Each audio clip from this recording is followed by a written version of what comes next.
Scene, we have runners on first and second, 1 out. 2 things to be aware of. First, this is a potential infield fly situation. On a fair fly ball that can be caught by an infielder with ordinary effort, we have an infield fly. Second, if you watched our last analysis video, this is also a potential time play situation as well as a potential 4th out. Now, the likelihood of the latter 2 happening is admittedly quite low, but it's still good to know it could happen. Infield fly being much more likely. And a check swing bloop. And Lindor will let it fall. No infield fly roll. They get the out at second, and they'll get the out at third. There are 2 criteria to figure out here. Runners on first and second, 1 out. That's pretty obvious. That's easy. It's simple. But determining whether or not this qualifies as a fly ball, and not just that, but a fly ball that can be caught by an infielder with ordinary effort, that's what separates the gender-neutral adults from the children.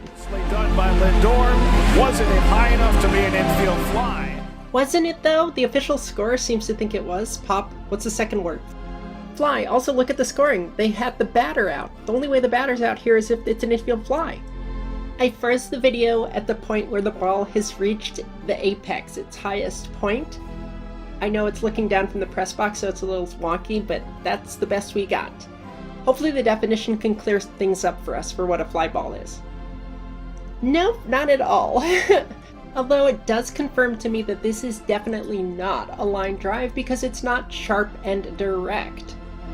At least the definition for line drive cleared something up for me. The line drive exemption to the infield fly rule does not apply. But as for fly ball, high is very subjective. My definition could be different from yours. Now, another question we were asked is on the swing, because if bunts can't be infield flies, how is that an infield fly? Because it's kind of like a bunt, right? And my judgment here is if you're willing to call an 0-2 foul ball on that out, because bunting a foul ball with 2 strikes is an out, then sure, you can rule this a bunt and then it's not an infield fly by rule. I'm not comfortable with that. I don't think that's a bunt. So I don't think that it was excluded based on the bunt criterion. Regardless of how you think it's a fly ball or not, I think we can all agree the fielder could have caught it with ordinary effort. Also, it's not an intentional drop because the fielder never touched it before it fell to the ground. You have to touch it for it to be ruled an intentional drop. Infield fly rule supersedes intentional drop rule, but what's your call here? Is this high enough for you to be considered a fly ball? How high do you have to be? Was a no call the correct call here, or do you think this was an infield fly?